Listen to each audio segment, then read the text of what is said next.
इसे समझकर हम अपना मन भगवान में लगा दें और हम सदगति को प्राप्त कर लें।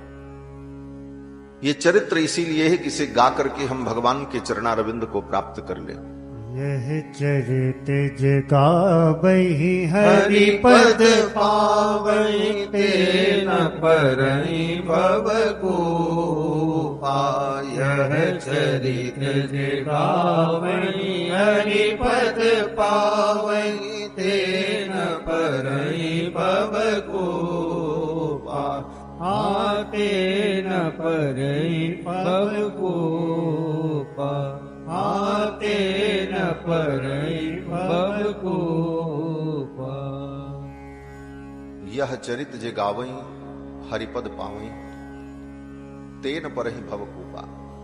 इस चरित्र को जो गाएगा वो संसार सागर में, इस संसार के कुएं में फिर नहीं गिरेगा। ये संसार क्या है? बोले भवकूप है। भव माने संसार, कूप माने कुआं। यह ऐसा अंधा कुआं है, इस कुएं में गिरो तो प्रकाश भी नहीं है और पानी भी नहीं, और तड़प तड़प करके मर जाना ये दुख तय है। इसीलिए शास्त्रों में इस संसार को अंधकूप कहा, अंधा कुआं। और इस अंधे कुएं में बार बार गिरना क्या है? बोले पुनरपि जननम पुनरपि मरणम पुनरपि जननी जठरे शयनम। बार बार मरना, बार बार जन्म लेना, बार बार मां के गर्भ में आना, यही इस कूप में गिरना है। इस आवागमन से हम मुक्त हो जाएं, इसी का नाम मुक्ति, इसी का नाम भगवत प्राप्ति, इसी का नाम है परम पद की प्राप्ति। इसी को निर्वाण कहा, इसी को मोक्ष कहा। अर्थात आवागमन से हम मुक्त हो जाएं, यही दुख की निवृत्ति का मूल मंत्र है। संसार में जितना दुख है वो दुख क्यों है? अगर विचार करो तो इस संसार में जो दुख हम भोगते हैं, क्यों भोगते हैं? कोई कहेगा कर्म का परिणाम है, कोई कहेगा प्रारब्ध है, कोई कहेगा कुछ, कोई कहेगा कुछ। लेकिन एक बात सोचो कि संसार में दुख इसलिए है कि संसार में हम हैं। अगर न होते तो दुख न होता। इस संसार में हम आए, यही सबसे बड़ा दुख है। अब आ तो गए, अब तो भोग नहीं है, लेकिन अब दोबारा ना आना पड़े, ये इसका उपाय कर सकते। दोबारा संसार में ना आना पड़े, भव बंधन में हम न पड़े, इसका उपाय किया जा सकता है। और इसका जो उपाय है यही है कि हम अपने मन को, चित्त को भगवान में लगा, भगवान का हम निरंतर स्मरण करें। यस्य स्मरण मात्रेण जन्म संसार बंधनात् विमुच्यते नमस्तस्मै विष्णवे प्रभ विष्णवे। श्री वेदव्यास जी कहते हैं कि यस्य स्मरण मात्रेण जन्म संसार बंधनात्, जिन भगवान के स्मरण मात्र से जीव जन्म संसार बंधनात्, जन्म मरण का ये जो संसार संबंध है, इस संबंध से जीव मुक्त हो जाता है। जन्म संसार बंधनात् विमुच्यते नमस्तस्मै विष्णवे प्रभ विष्णवे। ऐसे भगवान परम तत्व, भगवान विष्णु को, भगवान श्री हरि को, प्रभु श्री राम को हम प्रणाम करते। भगवान श्री राम का ये पावन चरित्र, परब्रह्म परमात्मा सच्चिदानंद भगवान विष्णु ही राम के रूप में अवतार लेकर विविध लीलाएं करते। महर्षि वाल्मीकि कहते हैं कि अर्थितो मानुषे लोके जज्ञे विष्णु सनातनः। देवताओं की प्रार्थना पर भगवान विष्णु ही मनुष्य के रूप में अवतार लेकर विविध लीलाएं करते। कल के प्रसंग में आप सभी लोगों ने श्रवण किया कि भगवान श्री रघुनंदन के अश्वमेध यज्ञ में कुश और लव दोनों भाई इस कथा का गान करते हुए पहुंचते हैं। और भगवान श्री राम ने जब देखा तो आदर पूर्वक उनको अपने दरबार में बुलाया और कहा, यहां पे आप कथा सुनाओ। हमारी प्रजा के सभी लोग इस कथा को सुने, मंत्रीगण सुने, आचार्य लोग सुने, यज्ञ में आए हुए अतिथि लोग इस कथा को सुने। और भगवान श्री राम के अश्वमेध यज्ञ में कथा का आयोजन हुआ। कुश और लव इस कथा का वर्णन करते। यज्ञ का मतलब ही होता है यज पूजा करण, यज पूजा संगति करण दानेशु। यज्ञ शब्द का 3 अर्थ होता है। यज पूजा, देवताओं की पूजा करना, उन्हें आहुति देना, उन्हें भोग लगाना। संगतिकरण, सत्संग, प्रवचन, ज्ञानोपदेश। और तीसरा अर्थ दानेशु, दान। ये तीनों कार्य जहां पर होते हैं उसी को यज्ञ कहा जाता है। देवताओं का पूजन हो, आहुति हो, उन्हें भोग लगे, सत्संग भी हो, कथा प्रवचन हो, और साथ साथ में दान हो।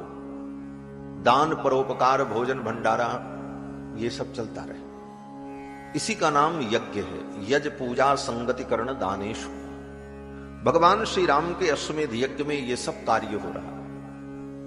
प्रवचन का भी कार्यक्रम चल रहा है और कुश लव कथा सुना रहे, और स्वयं भगवान श्री राम बैठ करके इस कथा को श्रवण करते हैं। ततस्तुतौ राम वच प्रचोदितौ अगायतां मार्ग विधान संपदा सचापि राम परिषद्गतः सनैर्बुभूषया सक्तमना बभूव। ततस्तुतौ राम वच प्रचोदितां, भगवान श्री राम के द्वारा प्रेरित होकर अगायताम मार्ग विधान संपदा, दोनों भाइयों ने मार्ग पद्धति से इस कथा को गाया। मार्ग पद्धति क्या है? बोले भगवान की कथा का गायन करने की 2 विधि है। एक देसी विधि और दूसरी मार्ग विधि। देसी विधि का मतलब है जिस भाषा को सीमित लोग समझते हों, जिस भाषा को कम लोग बोलते और समझते हों, कम देश में बोली जाती हो, उस भाषा में भगवान की कथा का वर्णन करना ये देसी पद्धति कहलाती। और जिस भाषा को अधिकतम लोग समझते हों, उस भाषा में भगवान की कथा का वर्णन करना, इसको मार्ग पद्धति कहते हैं। तो मार्ग पद्धति में कुश और लव इस कथा का गायन करने लगे। वाल्मीकि जी कहते हैं, अगायताम मार्ग विधान संपदा। और भगवान श्री राम अपने सिंहासन पर बैठकर इस कथा को श्रवण कर रहे थे। भगवान श्री राम ने विचार किया, कथा तो नीचे बैठकर सुननी चाहिए। इस मर्यादा का पालन करते हुए भगवान श्री राम अपने सिंहासन से उतरकर साधारण लोगों के बीच में जाकर के बैठ गए। सचापि राम परिषद्गतः सनैः बुभूषया सक्तमना बभूव। परिषद के बीच में, लोगों के बीच में जाकर के भगवान श्री राम विराजमान हो गए और बुभूषया सक्तमना बभूव, इस कथा को सुन करके भाव विभोर हो। भगवान श्री राम ने कथा सुनने की भी मर्यादा अपने आचरण से करके दिखाई। कथा कैसे सुननी चाहिए। कथा सुनने आओ तो पहली बात, बड़ी विनम्रता से आओ। पद प्रतिष्ठा का अभिमान, धन संपत्ति का अभिमान, ये सब अपने घर में रख करके आओ। केवल श्रोता बन करके आओ। बहुत ताम झाम से, बहुत तड़क भड़क से मत आओ। बहुत ही साधारण बन करके आओ। जहां पर जगह मिल जाए वहीं चुपचाप बैठ जाओ। ये नहीं कि हम अच्छी जगह ही बैठेंगे, सबको ढकेल कर धक्का मुक्की करके आगे जाकर, ना, जहां जगह मिल जाए एकांत तो वहीं बैठ जाओ। जो जगह मिल जाए उसी में प्रसन्न होकर के भगवान की कथा को सुनकर। और कथा सुनने आओ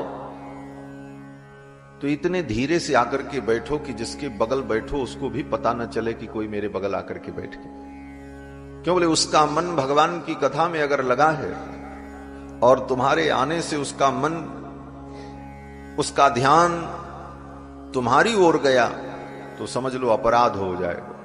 क्यों बोले उसके मन को, उसके ध्यान को तुमने भगवान से हटाकर अपनी तरफ आकृष्ट किया, ये अपराध हो गया। इतने धीरे से आकर के बैठे कि बगल वाले को भी पता न चले कौन आकर के बैठ गए। भगवान श्री राम ऐसे ही उठ करके गए। राम जी राजाधिराज हैं, चक्रवर्ती सम्राट हैं, और वो साधारण लोगों के बीच में जाकर के बैठेंगे तो आप विचार करो साधारण लोगों की क्या स्थिति होगी। लोग इधर भागेंगे उधर भागेंगे, अरे राम जी आ गए, राम जी आ गए, तो सबका मन कथा से विचलित हो जाएगा। इसलिए राम जी उठ करके तो गए, लेकिन इतने धीरे से गए कि किसी को पता ही नहीं चला। सब कथा सुनने में मग्न थे। तब राम जी धीरे से उठे और जाकर के चुपचाप साधारण लोगों के बीच में बैठ गए। सचापि राम परिषदगत सनैहि, सनैहि माने अत्यंत धीरे से, किसी को पता ही नहीं चला और चुपचाप बैठकर इस कथा को श्रवण करने लगे। अब यहां पर एक प्रश्न है कि भगवान श्री राम अपनी ही कथा सुन रहे हैं। ये तो राम जी की कथा है और राम जी अपनी कथा सुने, ये कौन सी मर्यादा है? अपनी कथा, अपनी प्रशंसा, अपनी महिमा को सुनना ये श्रेष्ठ पुरुषों के लिए अच्छा नहीं कहा गया। जो व्यक्ति अपनी प्रशंसा सुनता है, अपनी महिमा को सुनता है, उस व्यक्ति को अच्छा नहीं कहा जाता। उत्तम नायक, श्रेष्ठ नायक वह होता है जो अपनी प्रशंसा नहीं सुनता है। साहित्य शास्त्र में जहां पर नायक नायिका का लक्षण वर्णन किया गया, 10 रूपक ग्रंथ में, वहां पर कहते हैं उत्तम नायक कौन, तो आचार्य वर्णन करते हैं कि धीरोदात्त विकथनः। उत्तम नायक जो होता है वो धीरोदात्त नायक होता है।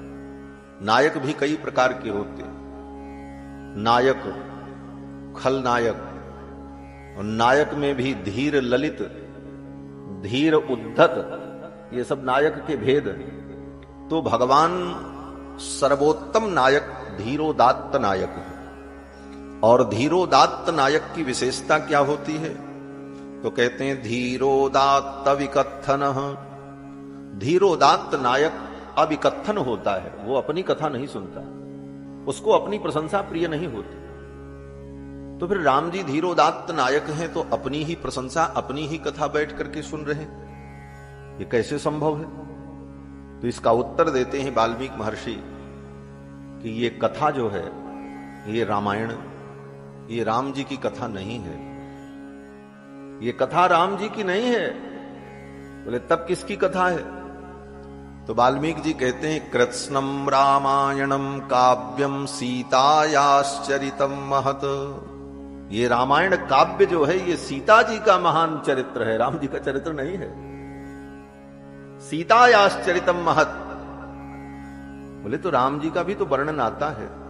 बोले राम जी अंग हैं, अंगी तो सीता जी का चरित्र है, प्रधानता सीता जी के चरित्र की। चरित्र तो सबका आता है। रामायण में हनुमान जी का भी चरित्र है, लक्ष्मण जी का भी चरित्र है, तो उसी प्रकार से राम जी का भी चरित्र है। लेकिन प्रधानता किसकी है? बोले जानकी जी के चरित्र की। कृत्स्नम रामायणम काव्यम सीतायाश्चरितम महत। और हमारे आचार्य, श्री संप्रदाय के आचार्य श्री पराशर भट्टर स्वामी जी महाराज श्री गुणरत्न कोश ग्रंथ में जब श्री जी की महिमा का वर्णन करते हैं तो वहां पर कहते हैं कि रामायणम अपि पर प्राणिति त्वच्चरित्रे, रामायणम अपि परम प्राणिति त्वच्चरित्रे। हे भगवती, ये रामायण काव्य जो आदि काव्य है, यह ग्रंथ भी आपके चरित्र से प्राणित है। अर्थात रामायण का प्राण क्या है? बोले सीता जी का महान चरित्र। सीतायाश्चरितम महत, ये सीता जी का महान चरित्र है। और सीता जी कौन है?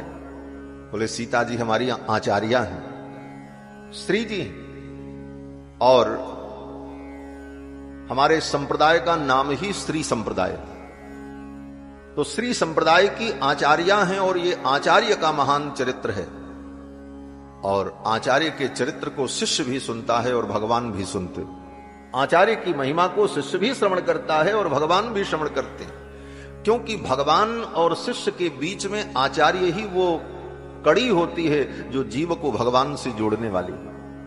इसलिए श्री जी के चरित्र की महिमा को स्वयं भगवान श्रवण करते। कृष्णम रामायणम काव्यम सीतायाश्चरितम महत, ये सीता जी का महान चरित्र। तो किसी ने कहा कि जब सीता जी का महान चरित्र है तो वाल्मीकि जी ने इसका नाम रामायण क्यों रखा? सीतायन रख देते, जैसे रामायण वैसे सीतायन हो जाता। रामायण में न को न हो गया, शब्द है रामायण, तो रामायण में जो न है उसको व्याकरण के नियम से ण हो गया, क्योंकि आदि में र है। जिस शब्द में रकार हो वहां पर अंतिम नकार को ण हो जाता है, तो इस व्याकरण के नियम से रामायण शब्द बन गया। तो उसी तरह इसको कह देते सीतायन। सीतायन में ण नहीं होता, बस इतना ही अंतर पड़ता, सीतायन। तो इसका नाम रामायण क्यों रखा? तो कहते हैं रामायण इसलिए रखा कि ये राम जी का घर है। सीता जी के इस पवित्र चरित्र में, इस काव्य में राम जी निवास करते हैं, इसलिए इसका नाम रामायण। रामस्य अयनम रामायणम, ये राम जी का अयन है, राम जी का घर है, और राम जी की प्राप्ति का साधन भी है। ये रामायण भगवान की प्राप्ति का साधन भी है। किस प्रकार से?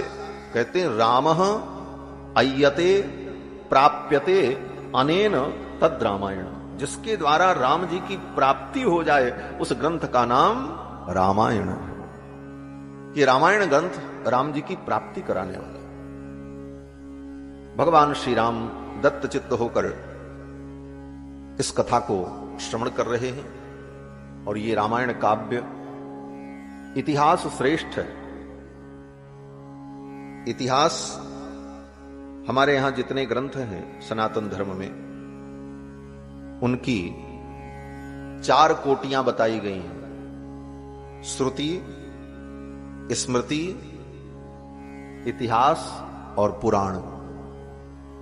श्रुति माने वेद, स्मृति माने मनुस्मृति, याज्ञवल्क्य स्मृति, पराशर स्मृति इत्यादि 18 स्मृतियां,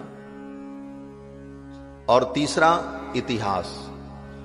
इतिहास में 2 ग्रंथ हैं, एक रामायण वाल्मीकि रामायण और दूसरा महाभारत, और चौथा ग्रंथ है पुराण, श्रुति स्मृति इतिहास पुराण।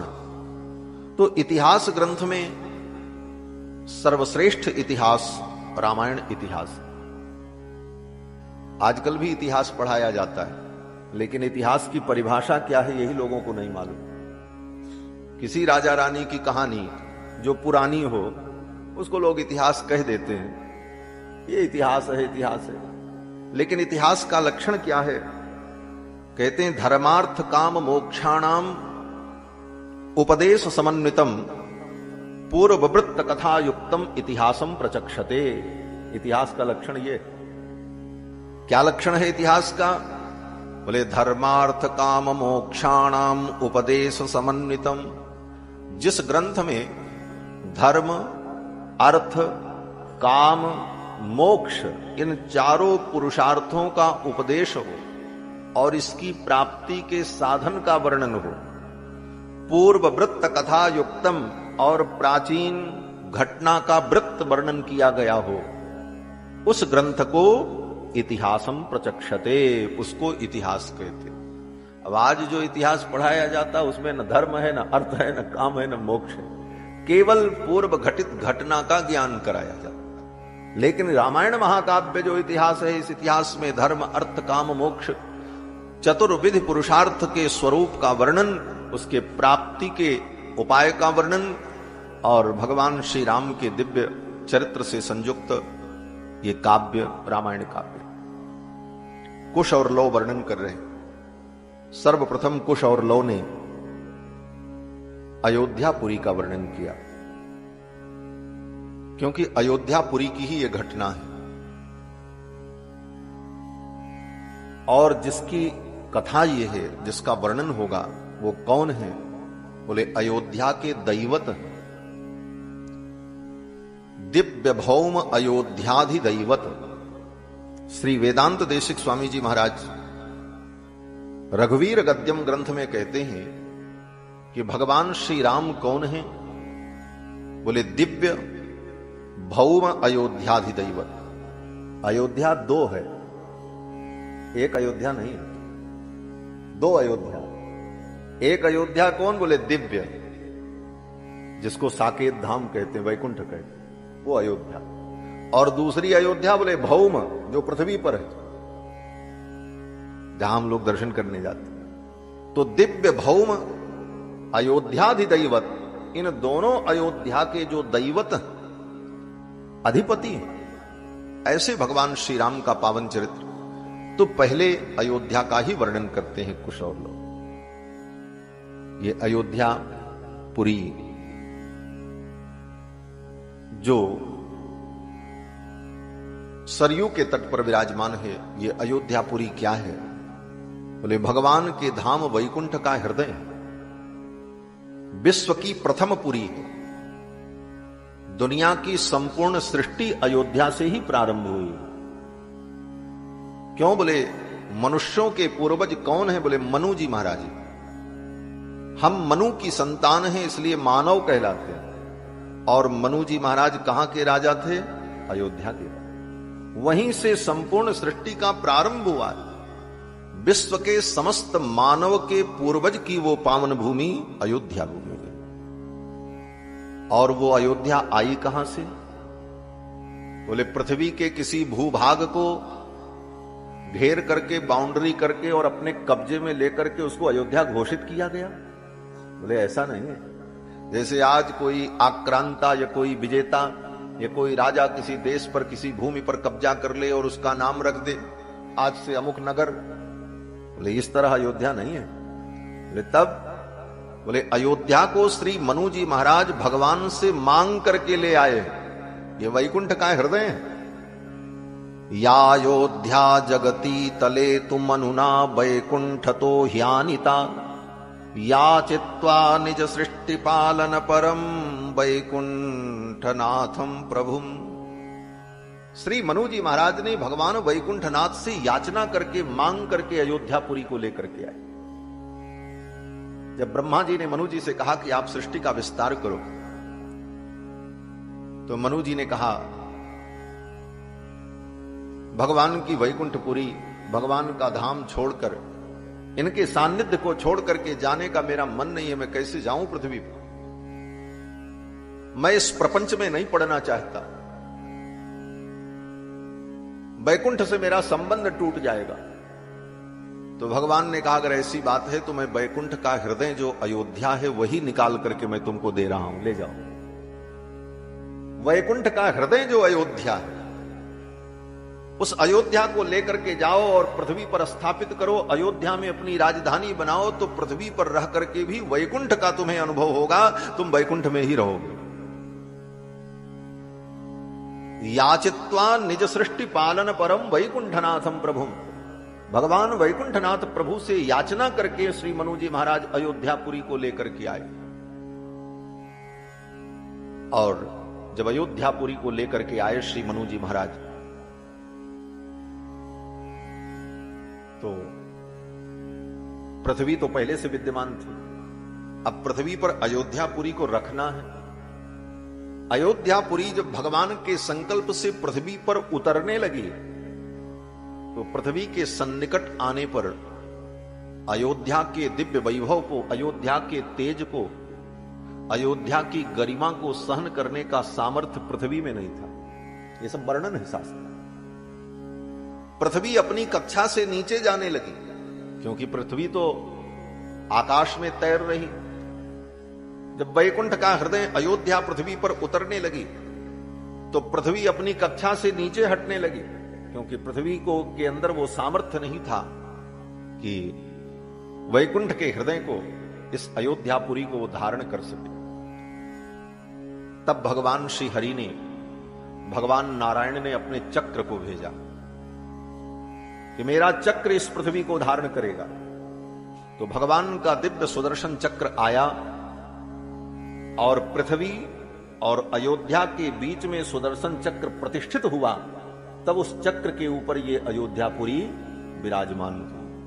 अष्टचक्रा नवद्वारा देवानाम पूह अयोध्या।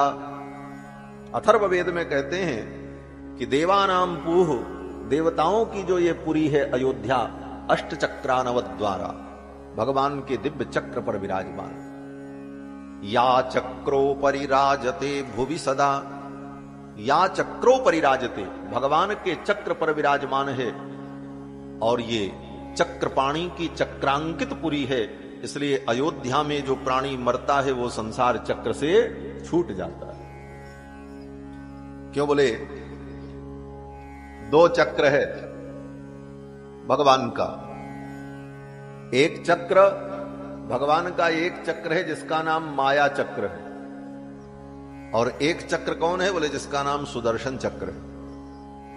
माया चक्र में जो पड़ा वो तो चक्कर काटेगा, माया उसको नचाएगी।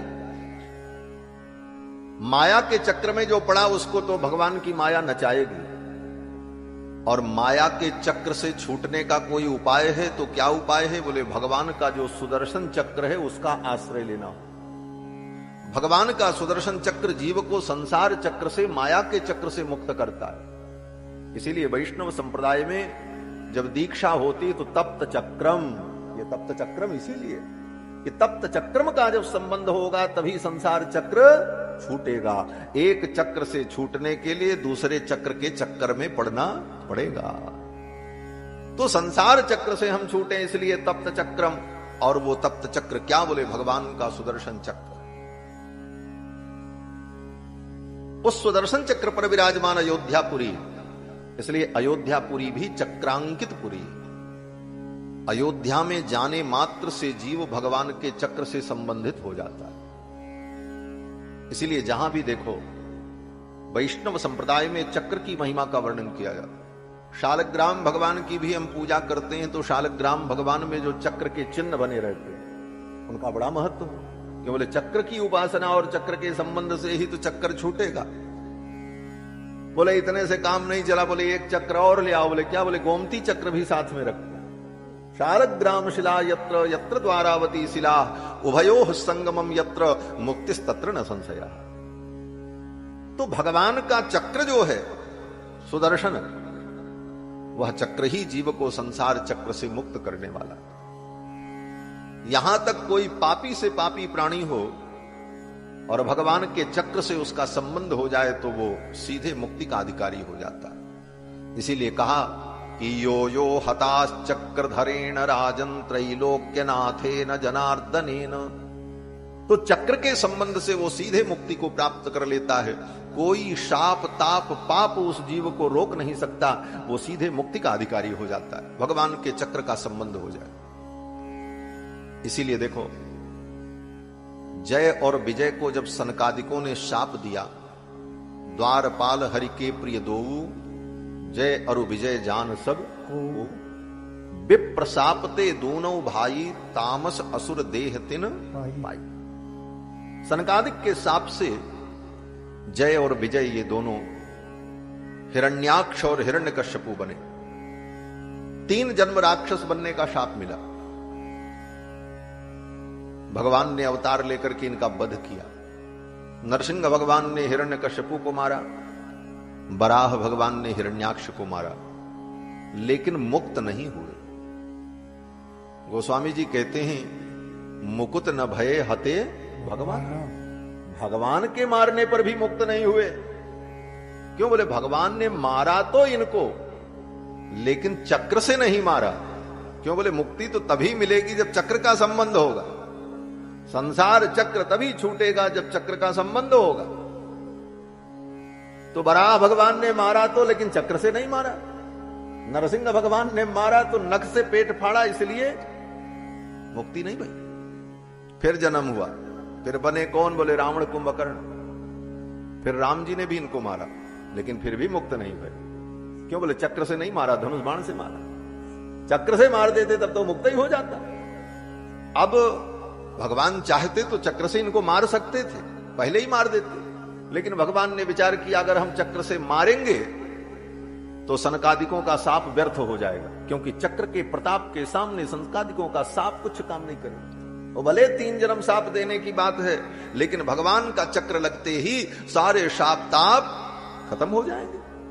इसलिए भगवान ने जानबूझ करके इन दोनों अवतारों में नख से, गदा से, बाण से ही मार करके लीला की। बोले अभी 3 जन्म इनका पूरा होने दो, तब चक्र का प्रयोग करेंगे। और जब कृष्णावतार में वही जय और विजय शिशुपाल और दंतवक्र बनकर के प्रकट हुए भगवान कृष्ण ने जब अपने चक्र से मारा तो संसार चक्र से मुक्त हो। ये चक्र प्रिय है। यो यो हताश चक्रधरेण राजन त्रैलोक्यनाथेन जनार्दनेन।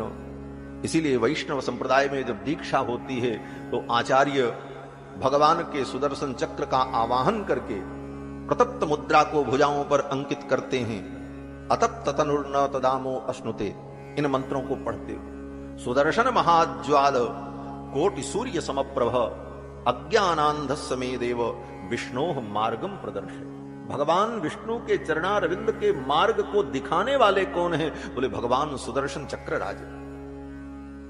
तो भगवान के सुदर्शन चक्र पर विराजमान अयोध्यापुरी, और अयोध्यापुरी की महिमा, बोले अयोध्यापुरी में जो जीव चला जाए तो अगर वो तप्त चक्र नहीं भी लिया है तो अयोध्या जाने मात्र से चक्र का संबंध हो जाता है, क्योंकि वो चक्रांकित पुरी है। अयोध्यापुरी में जाने मात्र से जीव का भगवान के चक्र से संबंध हो जाता है और संसार चक्र से छूटने की भूमिका तैयार हो जाती है। किसी भी प्रकार से एक क्षण के लिए भी अयोध्या चला जाए। इसीलिए तो कहते हैं एक घड़ी, अरे कहते हैं कि कोटि कल्प काशी बसे, मथुरा कल्प 1000, एक निमिष सरयू बसे तुले न तुलसीदास। एक क्षण के लिए भी अयोध्या चला गया जीव तो भगवान के चक्र का संबंध हो गया। अयोध्या जाने मात्र से भगवान के चक्र का संबंध उसे प्राप्त हो गया और वो संसार चक्र से छूटने का अधिकारी बन जाता। ऐसी दिव्य भगवान की अयोध्यापुरी सर्वश्रेष्ठ पुरी। 7 मोक्षदायिनी पुरियों में सबसे पहले अयोध्या का ही वर्णन होता है। अयोध्या मथुरा माया काशी कांची अवंतिका। अयोध्या मथुरा माया काशी कांची ह्यवंतिका, ये 7 मोक्षदायिनी पुरियां जो हैं, पुरी द्वारावती चैव, इन 7 मोक्षदायिनी पुरियों में अयोध्या की गणना सबसे पहले होती है। प्रथम परिगणिता अयोध्यापुरी और विश्व की प्रथम पुरी। और अयोध्या में जीव को जल थल अंतरिक्ष में सर्वत्र मुक्ति प्राप्त हुई। अन्यत्र मुक्ति में अंतर है। गंगा में मुक्ति मिलती है, लेकिन गंगा में मुक्ति कैसे मिलती है? बोले गंगायाम जले मुक्ति ही, गंगा के जल में मुक्ति है। गंगायाम जले मुक्ति। और वाराणसी में, बोले वाराणस्याम जले थले, वाराणसी में जल और थल में मुक्ति मिलती। वाराणसी में कहते हैं, जो हमने संतों से सुना इस श्लोक की व्याख्या को, कि वाराणसी में कोई व्यक्ति जमीन में लेटा हो मरे तब तो मुक्ति मिलेगी, लेकिन छत पे 2 मंजिला ऊपर है तो मुक्ति नहीं मिलेगी। बीच में अंतरिक्ष का व्यवधान हो तो काशी मुक्ति देने में समर्थ नहीं है, ऐसा कहते हैं। ये श्लोक में यही भाव है, वाराणस्याम जले थले। इसीलिए वाराणसी में किसी की मृत्यु होने वाली होती तो बिस्तर से उठा करके जमीन पर लिटा दिया जाता, तो खाट पे न रहे, नीचे अंतरिक्ष का व्यवधान होगा। लेकिन अयोध्या कहते हैं जले थले अंतरिक्षेवा अयोध्या मोक्षदा सदा। अयोध्या में तो जल थल अंतरिक्ष में मुक्ति है महाराज। अयोध्या के आकाश में अगर कोई मर जाए, अयोध्या की सीमा के सामने जो शून्य आकाश है वहां पर कोई मर जाए तो उसको मुक्ति मिल जाएगी। क्यों? बोले अयोध्या की सीमा में आ गए। अयोध्या ऐसी दिव्य पावन भूमि, और अयोध्या भगवान का ही दूसरा रूप है। अयोध्या च परब्रह्म सरयू सगुण पुमान, तन्निवासी जगन्नाथ सत्यम सत्यम वदाम्यहम्। भगवान शंकर भगवती पार्वती को अयोध्या की महिमा का वर्णन करके सुनाते हैं और कहते हैं, हे देवी, अयोध्या च परब्रह्म, अयोध्या साक्षात परब्रह्म का स्वरूप है। अयोध्या की भूमि ही परब्रह्म का स्वरूप है। अयोध्या च परब्रह्म सरयू सगुण पुमान, और अयोध्या में जो सरजू जी हैं वो कौन है? बोले सगुण ब्रह्म है।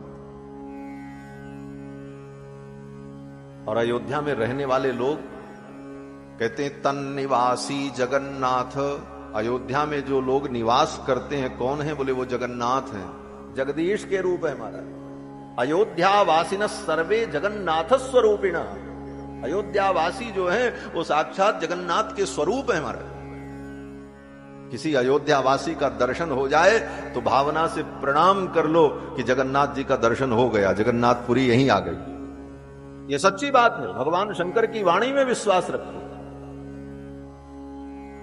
हमने देखा महाराज, बक्सर वाले पूज्य मामा जी महाराज, हम लोग जाएं कभी उनके पास कहीं बाहर में, कहीं भेंट हो जाए उनसे, बोले देखो अयोध्या वासी आ गए, जगन्नाथ स्वरूपिणा, जगन्नाथ जी का दर्शन हो गया, जय जगदीश हरे, यही बोलते, जय जगदीश हरे। तो अयोध्यावासिन सर्वे जगन्नाथ स्वरूपिण, अयोध्यावासी भगवान जगन्नाथ के ही स्वरूप हो जाते। ऐसी दिव्य पावनपुरी अयोध्या, अयोध्या का दिव्य वर्णन किया मैंने।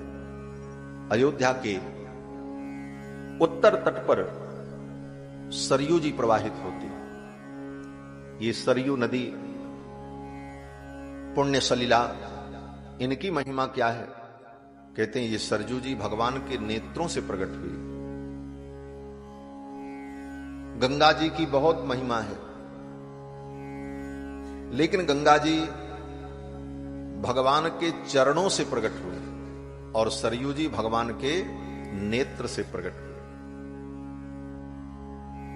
इनका नाम नेत्रजा है। भगवान के नेत्र से प्रकट हुई इसलिए नेत्रजा।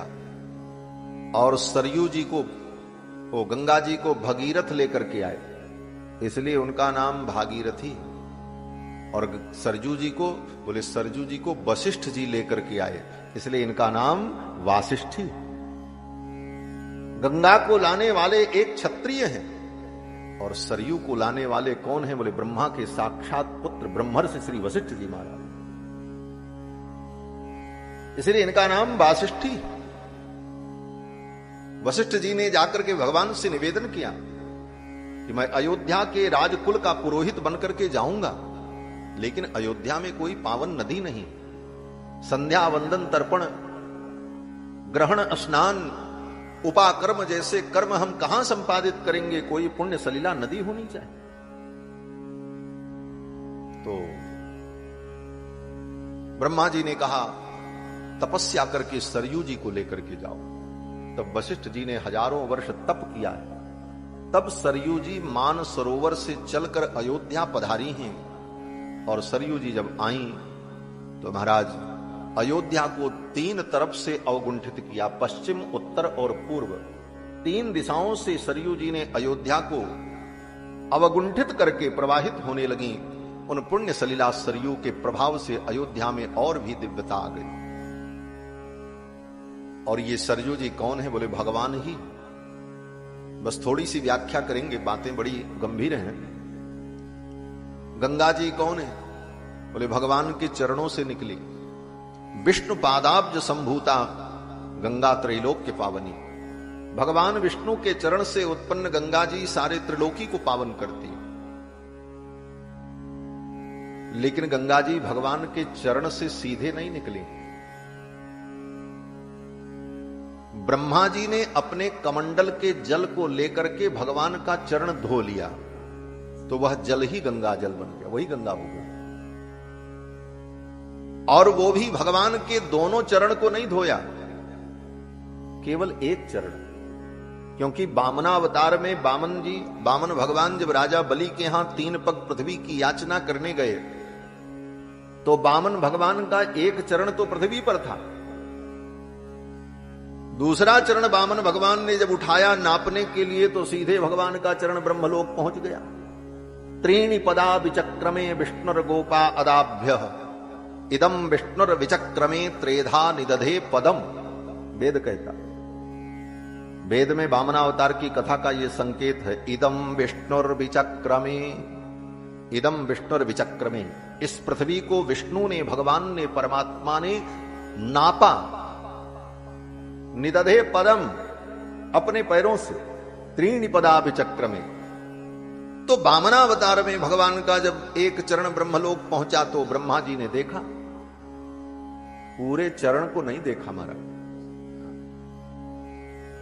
कल्पना करो, वामन भगवान पृथ्वी पर खड़े हैं और जब वो अपना चरण बढ़ाएंगे तो उनका चरण ब्रह्मलोक पहुंचे, इतना बड़ा चरण होगा।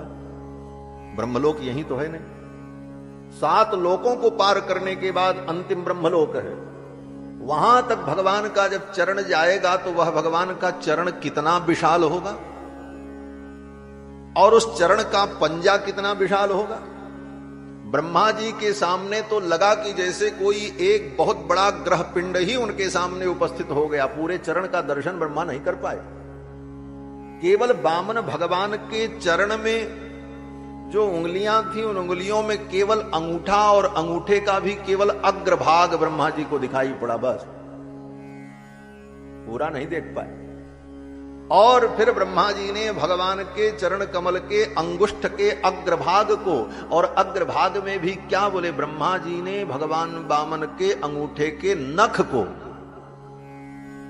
केवल नख को धोया, बस इतना ही धो पाए। इसीलिए कहते हैं कि नखोदकाम त्रिजगताम पापौग विध्वंसनम।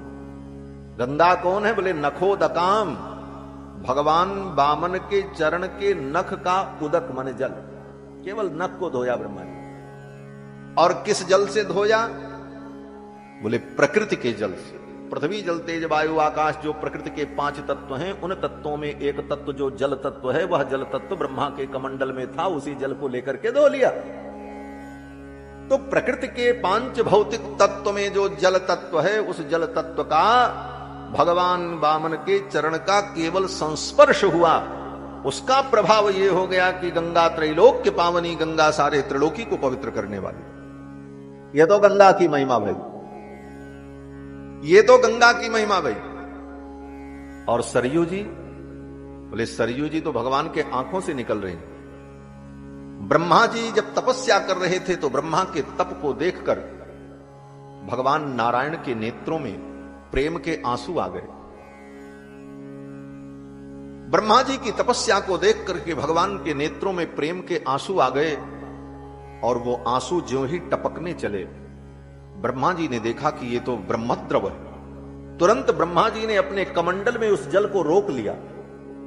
भगवान के नेत्रों के जल को ब्रह्मा ने अपने कमंडल में रोका, और फिर अपने मन के द्वारा मानसिक संकल्प से ब्रह्मा जी ने हिमालय में एक सरोवर का निर्माण किया, जिसका नाम मान सरोवर। उसका नाम मान सरोवर इसीलिए, ब्रह्मणा निर्मितम सरह, मनसा निर्मितम सरह। ब्रह्मा ने अपने मन के द्वारा उस सरोवर का निर्माण किया, इसीलिए उसका नाम मान सरोवर। और उस मान सरोवर में ले जाकर के उस जल को ब्रह्मा जी ने स्थापित किया। फिर उस सरोवर से वो जल जब प्रवाहित होकर के चला तो सर से निकला, सरोवर से निकला, इसीलिए उसका नाम सरयू हो गया। सरा जाता सरयू, सर से प्रकट हुई इसलिए उनका नाम सरयू पड़ा, वो सरयू जी। अब यहां विचार करने वाली जो बात है कि गंगा जी तो आवरण का जल भगवान के चरण का स्पर्श करने से इतना दिव्य पवित्र हुआ, लेकिन सरयू जी कौन है, बोले भगवान के भीतर से निकलने वाला जल है, बाहर का जल नहीं। आंसू कहां से निकलता, आंसू निकालने के लिए बाहर से आंख में कोई पानी थोड़ी डालना पड़ता, वो तो भीतर से निकलता। तो भगवान के भीतर से जो जल निकल रहा, अब वो जल है। आप कहोगे जल तो जल ही है, चाहे भीतर से निकले चाहे बाहर से आए। बोले बात तो सही है, लेकिन भगवान के अंदर से जो प्रेमास्त्र निकल रहा है वो प्राकृतिक जल नहीं है। पृथ्वी जल तेज वायु आकाश जो 5 तत्व है, उन 5 तत्वों में जो जल तत्व है वो जल तत्व वो नहीं है। बोले क्यों? बोले हमारे आपके आंसू को जल तत्व कहा जा सकता है, क्योंकि हमारा आपका शरीर 5 तत्वों से बना है, पृथ्वी जल तेज वायु आकाश। इसलिए हमारे अंदर से जो पानी निकले, चाहे पसीना निकले, चाहे आंख से पानी निकले, चाहे किसी अंग से पानी निकले, वो पानी पानी ही है, वो जल तत्व है। लेकिन भगवान का श्री विग्रह, बोले भगवान का श्री विग्रह पंच तत्व से नहीं बना होता। भगवान का श्री विग्रह तो केवल एक तत्व है, आनंद तत्व। आनंदमयोभ्यासात आनंदमयोभ्यासात आनंदमयोभ्यासात, वेद कहता। आप प्रणखात सुवर्णमय, वेद कहता है कि भगवान नख से लेकर शिख पर्यंत ज्योतिर्मय। तो जिन भगवान के श्री विग्रह में पृथ्वी जल तेज वायु आकाश ये भौतिक तत्व विद्यमान नहीं है, केवल एक ही तत्व आनंद तत्व है। आप प्रणखात, नख से लेकर शिख पर्यंत एक ही तत्व। उन भगवान के अंदर से जो जल निकल रहा है आंसू के रूप में, वो क्या है? वो जल है? कहते हैं जल नहीं है। बोले तब? बोले भगवान ही है, वो एक ही तत्व है, दूसरा तत्व ही नहीं है उसके अंदर। भीतर से जो निकल रहा है वो भगवान का ही तत्व है, भगवत तत्व ही है, दूसरा कोई तत्व नहीं। बोले दिख तो रहा जल। बोले हां जल दिख रहा, लेकिन जल का मतलब क्या? बोले जल माने भगवान। जायते जस्मात इति जह, लियते यस्मिन इति लह। जिससे सारी सृष्टि उत्पन्न हो उसका नाम है ज, और जिसमें सारी सृष्टि लीन हो जाए उसका नाम है ल, और दोनों मिला दीजिए तो क्या है? बोले जल, वही भगवान। जायते जस्मात इति जह, लियते इस्मिन इति लह, और जश्च लश्च जल। जा और ल दोनों कौन है? बोले भगवान है। तो भगवान ही जल के रूप में प्रकट हुए। भगवान के नेत्रों से जो अस्त्र निकला वो भगवान का ही स्वरूप है। इसीलिए भगवान शंकर कहते हैं अयोध्या च पर ब्रह्म सरयू सगुण पुमान। सरयू जी सगुण ब्रह्म है, भगवान ही द्रवीभूत होकर के, परब्रह्म परमात्मा ही द्रवीभूत होकर के जल के रूप में अयोध्या में सरयू के रूप में प्रवाहित हो रहे। तो सरयू में स्नान करे तो ये भावना करे कि हम राम जी के अंदर प्रवेश कर रहे हैं। राम जी ही जल के रूप में बह रहे हैं और उन्हीं के अंदर हम डुबकी लगा रहे हैं, आनंद सिंधु में हम डुबकी लगा रहे हैं, ये भावना। और जब आनंद सिंधु में डुबकी लगाए, बोले उसका परिणाम क्या होगा? बोले आनंद सिंधु के चरणों में आप निवास करेंगे। जा मज्जन ते बिनहि प्रयासा, मम समीप नर पावही आसा। ये सरयू जी की महिमा है महाराज। तो सरयू जी साक्षात भगवान का स्वरूप। श्री कुश और लौ अयोध्या की महिमा का वर्णन करते हुए कहते हैं कि सर्वा पूर्वमियं येषाम आसीत कृष्णा वसुंधरा, प्रजापतिमुपादाय नृपाणाम जयशालिनाम। इक्ष्वाकु कुल के बड़े बड़े राजाओं ने जिस पृथ्वी का पालन किया, और ये संपूर्ण पृथ्वी समुद्र पर्यंत जिन राजाओं के अधीन थी, ऐसे बड़े बड़े राजा चक्रवर्ती सम्राट जो थे वो अयोध्या में रहकर संपूर्ण पृथ्वी का पालन करते थे। पवित्र मनु जी के वंश का वर्णन किया कुश और लौ ने। इस वंश में अनेक प्रतापी राजा हुए, सबका नाम नहीं लिया। बोले सबका नाम लेंगे तो एक रामायण अलग ही बन जाएगी महाराज। इतने बड़े बड़े राजा हुए और उनके दिव्य दिव्य चरित्र हैं। तो कहते हैं एक दो राजा का नाम ले लेते हैं। एक राजा का नाम लिया, वो भी उन राजा के जीवन का एक चरित्र। क्या? बोले एसाम ससगरो नाम। लवकुश वर्णन करते हैं कि अयोध्या में रहकर शासन करने वाले राजाओं के पवित्र वंश में एक राजा सगर हुए। एसाम ससगरो नाम। बोले इनकी क्या महिमा है? बोले इनकी महिमा तो बहुत है, लेकिन केवल एक बात, क्या बात? बोले सागरो ये न खानितः। बस इतनी महिमा जान लो। ये अयोध्या के एक राजा ऐसे थे सगर, जिनकी महिमा क्या थी? बोले इन्होंने समुद्र खोद डाला। ये दुनिया में जो समुद्र है, इस समुद्र को किसने बनाया? बोले अयोध्या के राजा महाराज सगर ने बनाया, इसीलिए उसका नाम सागर है। समुद्र को सागर क्यों कहते हैं? बोले अयोध्या के राजा सगर ने खोदा था, इसलिए उसका नाम सागर पड़ा। कहां अयोध्या की महिमा नहीं? पूरी दुनिया में जहां समुद्र है वहां अयोध्या की महिमा है। क्यों? बोले अयोध्या के राजा ने ही उसको बनाया है। आज के राजा महाराजा एक दो तालाब, पोखरा, बावड़ी बनवाते हैं, और अयोध्या के राजा सगर ने ऐसा जलाशय बना दिया जो कि अनंत काल तक रहेगा पूरी पृथ्वी पर। कहीं भी जाओ आपको समुद्र मिलेगा, सागर मिलेगा। और उस सागर को किसने बनाया? बोले अयोध्या के राजा महाराज सगर ने बनाया। एक लाइन में इतनी बड़ी कथा लौकुश ने सुना दी। एसाम च सगरो नाम सागरो ये न खानितः। जिसने सागर को खन दिया माने खोद के तैयार कर दिया। सागरो ये न खानितः। अब फिर एक राजा का थोड़ा सा चरित्र कह करके आगे बढ़ते हैं। कहते हैं ऐसा पवित्र वंश, जिस वंश के एक राजा महाराज इक्ष्वाकु हुए। इक्ष्वाकूणाम इदम तेषाम राज्ञाम वंशे महात्मनाम। इस वंश के एक बड़े प्रतापी राजा हुए जिनका नाम इक्ष्वाकु था। इक्ष्वाकु का मतलब, इक्ष्व माने गन्ना, गन्ने को संस्कृत में कहते हैं ईख, इक्ष्व। और वाक माने वाणी, जिसकी वाणी गन्ने के रस के समान मीठी हो, ऐसे जो महाराज थे उनका नाम क्या था? इक्ष्वाक। वो अयोध्या के राजा थे। उनकी वाणी इतनी मधुर थी। और उनकी विशेषता क्या? बोले इतने बड़े ज्ञानी थे। ये गीता जो हम लोग पढ़ते हैं ना, श्रीमद् भगवत गीता, भगवान कृष्ण ने अर्जुन को उपदेश दिया महाभारत युद्ध में, 18 अध्याय। इस गीता का प्रथम ज्ञान इस पृथ्वी पर किसी को प्राप्त हुआ है तो महाराज इक्ष्वाकु को प्राप्त हुआ। अर्जुन को तो बहुत बाद में, लाखों वर्ष बाद मिला है महाराज। गीता का ज्ञान सर्वप्रथम इस पृथ्वी पर भगवान के द्वारा किसी को प्राप्त हुआ है तो वो महाराज इक्ष्वाकु थे। स्वयं भगवान श्री कृष्ण ने अर्जुन को उपदेश करते समय श्रीमद् भगवत गीता में कहा, अर्जुन ये ज्ञान मैं तुमको जो सुना रहा हूं ये कोई नया ज्ञान नहीं। इस ज्ञान को बहुत पहले मैंने विवस्वान को दिया था, और विवस्वान ने अपने पुत्र वैवस्वत मनु को दिया, और वैवस्वत मनु ने इस ज्ञान को महाराज इक्ष्वाकु को दिया।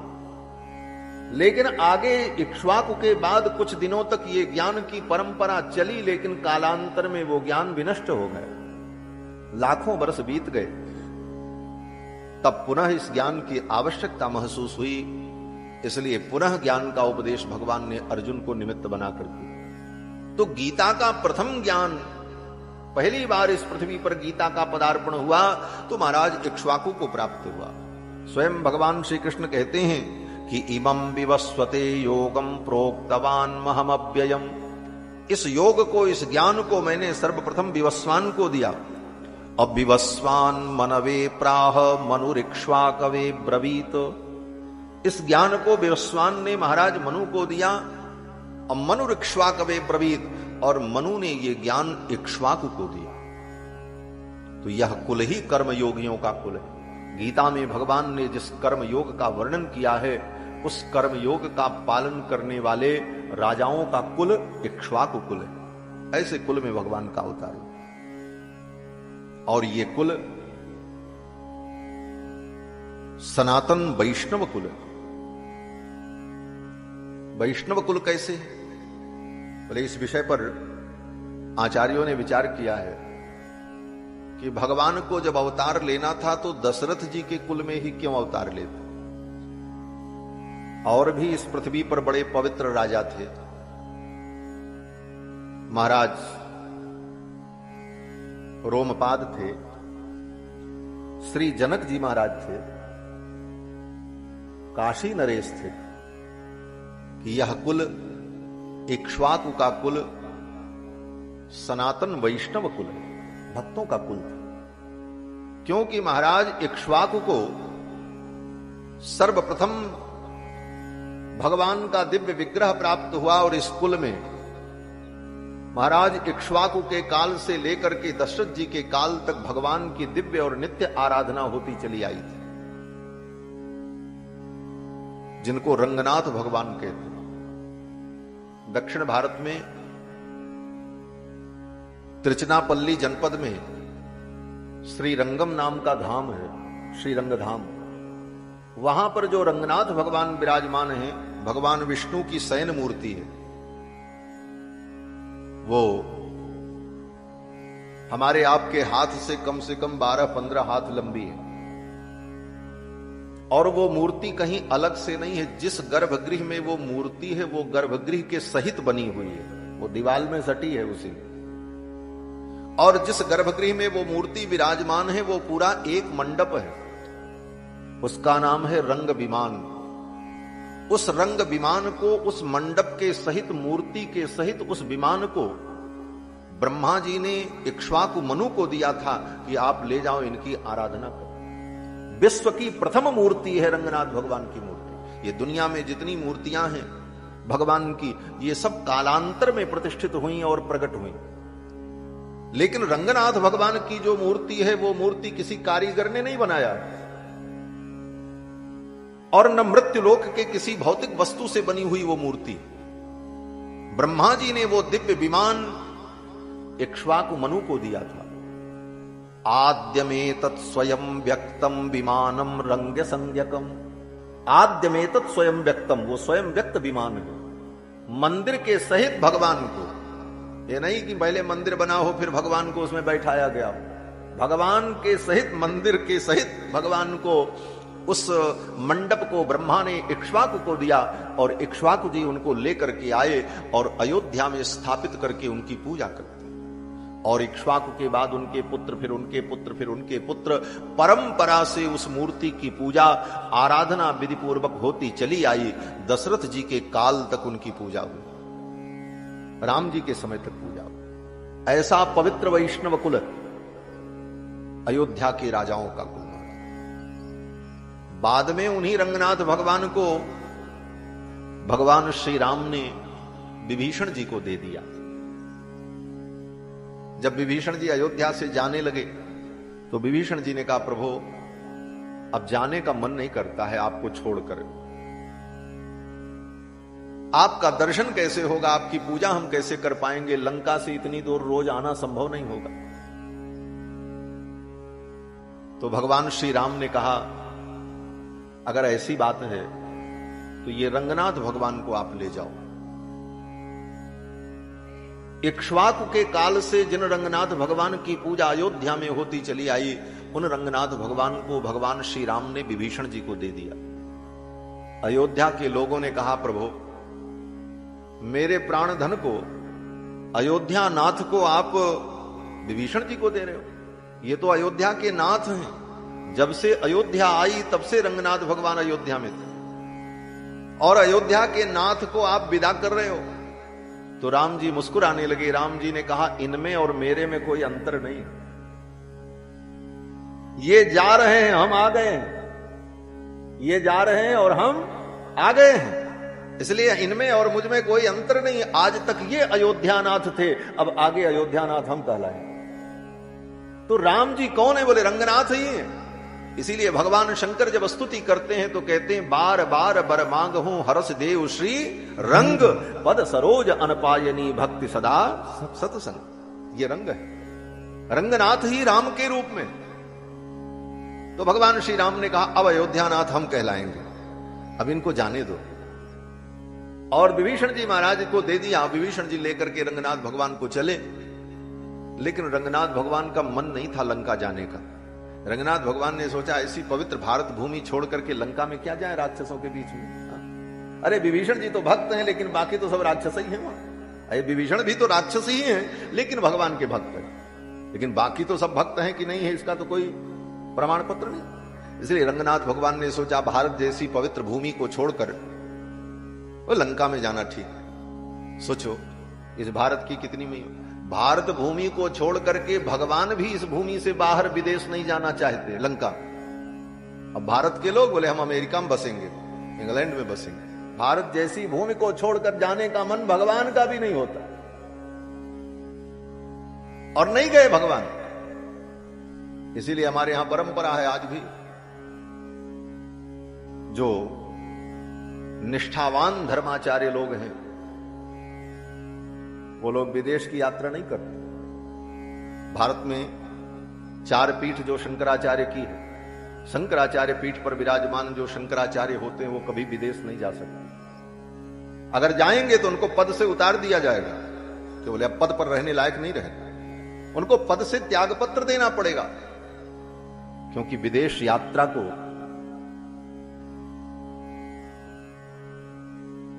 उचित नहीं माना गया। क्यों बोले वहां जाने पर हमारे कर्म, हमारी स्वच्छता, पवित्रता सब बिगड़ जाएगी। इसलिए कोई भी पीठाधिपति जो धर्माचार्य होते हैं वो विदेश यात्रा नहीं करते। क्यों बोले भगवान विदेश नहीं गए। रंगनाथ भगवान ने कहा कहां जाए, समुद्र का उल्लंघन करना पड़ेगा, और समुद्र का उल्लंघन हमारे यहां अपराध माना गया। समुद्र का उल्लंघन करना, क्यों बोले समुद्र तीर्थों का राजा है। तीर्थ माने पवित्र जल, पवित्र जल को तीर्थ कहते हैं। और दुनिया के जितने पवित्र जल हैं वो सब बह करके नदियों में जाते हैं, और नदियां कहां जाती हैं, बोले समुद्र में जाती हैं। इसलिए समुद्र महातीर्थ है, और उस महातीर्थ का उल्लंघन करना इसको अनुचित माना शास्त्रकारों ने। इसलिए भगवान भी समुद्र पार करके लंका जाना नहीं चाहते थे, भगवान वहीं रुक गए। दक्षिण भारत के अंतिम तट पर पहुंचकर श्रीरंगम जो धाम वर्तमान में है, वहीं कावेरी नदी के तट पर भगवान रुक गए, और भगवान ने विभीषण जी से कहा अब यहीं हमको रहने दो, अब आप जाओ लंका। बोले महाराज हम तो अपने यहां ले जाना चाहते थे। बोले आप ले जाना चाहते थे लेकिन हम जाना नहीं चाहते, हम तो यहीं रहना चाहते। बोले तो महाराज हम आपकी पूजा कैसे करेंगे। तो रंगनाथ भगवान ने कहा यहीं आकर के पूजा कर लेना और पूजा करके चले जा। तो आज भी ये घटना वहां होती है। सवेरे पुजारी लोग मंदिर में भगवान की पूजा करने जाएं, उसके पहले रात्रि में 2 बजे जो आसुरी बेला होती है, रात्रि के 2 बजे आसुरी बेला होती है। उस आसुरी बेला में विभीषण जी महाराज आकर के भगवान की पूजा करके चले जाते हैं दिव्य रूप से, और तब सवेरे पुजारी लोग पूजा करते हैं। जैसे बद्रीनाथ धाम में 6 महीने धाम का कपाट जब बंद रहता है तो देवर्षि नारद आकर के पूजा करके जाते हैं, उसी प्रकार श्री रंगनाथ भगवान के यहां विभीषण जी महाराज आकर के प्रतिदिन पूजा करके चले जाते हैं। और किसी किसी भक्तों को तो विभीषण जी का दर्शन भी हो जाता है। हाँ, आज भी होता है, क्योंकि विभीषण जी चिरंजीवी हैं, आज भी हैं, और वो लंका के राजा हैं। लेकिन वो लंका नहीं जिसको दुनिया लंका मानती है, वो भारत के नक्शे में नीचे लटकी हुई लंका, वो लंका नहीं, वो तो सिंघल द्वीप है। जो राक्षसों की नगरी लंका है वो समुद्र के अंदर भारत के दक्षिण छोर से 100 योजन की दूरी पर, 100 योजन का मतलब 1200 किलोमीटर की दूरी पर, और समुद्र के अंदर है। वहां किसी मनुष्य का प्रवेश नहीं, कोई मानव वहां जा नहीं सकता। वहां तो मायावी असुर लोग निवास करते हैं। वहां के राजा श्री विभीषण जी महाराज हैं जो भगवान के परम भक्त हैं। तो आज भी विभीषण जी महाराज विद्यमान हैं और वो रंगनाथ भगवान का दर्शन करने आते हैं। कभी कभी हमारी अयोध्या में भी विभीषण जी आते हैं विभीषण जी, और हमारे बगल में ही विभीषण जी का स्थान है। उस मोहल्ले का नाम ही है विभीषण कुंड। अयोध्या जाना तो कभी दर्शन करना। विभीषण कुंड मोहल्ला है, वहां पर विभीषण जी का निवास है। जब भगवान का राज्याभिषेक हुआ था तो विभीषण जी को रहने के लिए वही स्थान दिया गया। तो आज भी विभीषण जी कभी आते हैं तो अयोध्या आते हैं। और ये मैं ऐसे नहीं कह रहा हूं, हमारे पूज्य गुरुदेव भगवान ने दर्शन किया, उन्होंने हमको बताया कि एक दिन विभीषण जी मिल गए थे रास्ते में। श्री ब्रह्मचारी जी महाराज गुरुदेव भगवान, एक दिन कोई ऐसी चर्चा चली तो बोलने लगे कि रात में कहीं से आ रहे थे, रात के 11-12 बजे थे। तो हंसने लगे और गुरुजी बोलने लगे रात में आ रहे थे तो विभीषण जी महाराज का दर्शन हुआ वहीं विभीषण कुंड पर। तो आज भी ये दिव्य आत्माएं भगवान के परम भक्त जिनको योग्य समझते हैं उनको दर्शन देते हैं, उन भक्तों को दर्शन होता है। तो वे रंगनाथ भगवान जो आजकल दक्षिण भारत में है, वो रंगनाथ भगवान अयोध्या के कुल देवता थे और अयोध्या के राजाओं के कुल में उनकी सदा पूजा होती चली आई। अयोध्या के उन राजाओं का कुल परम वैष्णव कुल था, परम भागवतों का कुल था। और इन्हीं रंगनाथ भगवान की पूजा करके श्री दशरथ जी महाराज को भी परम गति की प्राप्ति हुई। हमारे आपके घर घर में सत्यनारायण भगवान की कथा होती है। सत्यनारायण भगवान की कथा होती कि नहीं होती? तो सत्यनारायण भगवान की कथा जब सुनो तो उसमें कथा में वर्णन आता है, तुंगध्वज नाम के एक राजा थे, बाद में मरने के बाद अगले जन्म में वो कौन बने? बोले राजा दशरथ बने। तुंगध्वजो महाराज नृपो दशरथो भवत। सत्यनारायण व्रत कथा, स्कंद पुराण की कथा। स्कंद पुराण वेद व्यास जी की रचना है, प्रामाणिक ग्रंथ। कहते तुंगध्वजो महाराज नृपो दशरथो भवत। तुंगध्वज नाम के राजा जो थे वो अयोध्या में दशरथ जी के रूप में प्रकट हुए और रंगनाथम संपूज्य श्री वैकुंठम तदागमत। रंगनाथ भगवान की पूजा करके परम पद वैकुंठ को प्राप्त किया उन्होंने। तो ऐसा पवित्र कुल, इसलिए भगवान ने इस पवित्र कुल में अवतार लिया, वैष्णव कुल में अवतार लिया। पृथ्वी पे राजा तो अनेक थे, धार्मिक राजा, धर्मात्मा राजा, लेकिन ऐसी परंपरागत वैष्णवता, परंपरागत वैष्णवता का बहुत बड़ा महत्व होता है। अब परंपरागत वैष्णवता नहीं है, ठीक है, वैष्णवता है तो अच्छी बात है, कल्याण होगा, लेकिन परंपरागत वैष्णवता जिसके यहां हो, जिस कुल में हो, जिसके बाप भी वैष्णव, बाबा भी वैष्णव, दादा भी वैष्णव, खानदान ही वैष्णव, परंपरा ही चली आ रही। ये नहीं कि बाप तो पता ही नहीं क्या कर रहे थे, बेटा वैष्णव बन गया। हमारे यहां कहते हैं बाप कंडा बटोरे और बेटवा भिठौर संकल्प है, अवध की भाषा में कहते हैं। बाप मरे अंधियारे में और बेटे के नाम पर पावर हाउस। तो ऐसी परंपरा नहीं थी, विशुद्ध परंपरा थी वैष्णवों की अनादिकाल से। उस परंपरा में श्री दशरथ जी महाराज हुए, जिनके कुल में भगवान ने अवतार लेने का विचार किया। पितरम रोचयामास तदा दशरथम नृपम। ऐसे दशरथ जी को पिता बनाने की भगवान ने अपनी रुचि प्रकट की। ऐसे ही कुल में हम अवतार ले, तब दशरथ जी के यहां आए। दशरथ जी साधारण नहीं मारे। 2 श्लोकों में दशरथ जी के महान व्यक्तित्व का वर्णन महर्षि वाल्मीकि ने किया कि तस्याम पुर्याम अयोध्यायाम वेदविद सर्व संग्रह। तस्याम पुर्याम अयोध्यायाम, उस अयोध्यापुरी में परम संग्रही, संग्रही का मतलब हर चीज बटोर करके रखने वाले नहीं, गुणों का संग्रह करने वाले, अच्छाइयों का संग्रह करने वाले, सर्व संग्रह।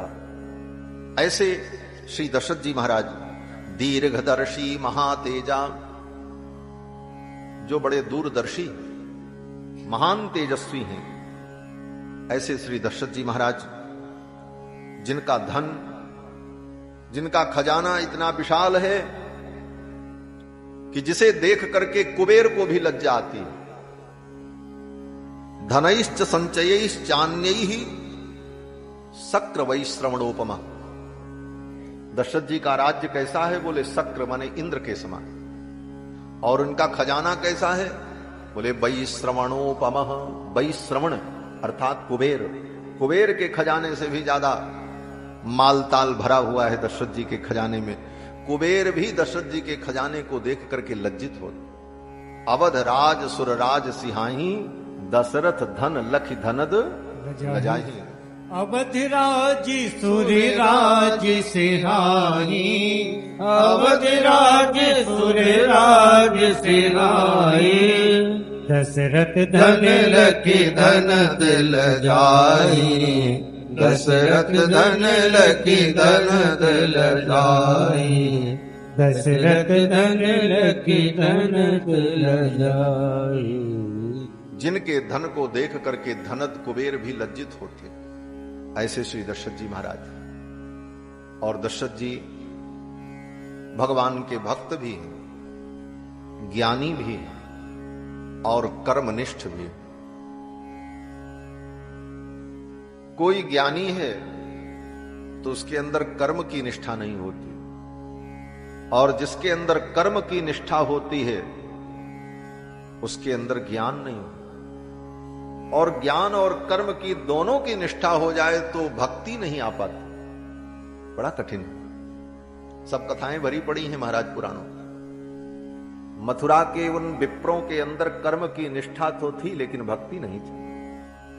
वो जान रहे हैं कि साक्षात परब्रह्म परमात्मा ही कृष्ण के रूप में प्रकट है, उनको मालूम है, लेकिन कर्म की निष्ठा इतनी उनकी दृढ़ थी कि अपने कर्म को ही सर्वश्रेष्ठ मान करके स्वाहा स्वाहा करने में लगे थे, और यज्ञ में तो आहुति दे रहे थे और साक्षात यज्ञ नारायण कृष्ण के रूप में प्रकट हैं, उनको भोजन कराने नहीं जा सकते। भाई यज्ञ भगवान का दो मुख है, दो काहे को तीन मुख कहो।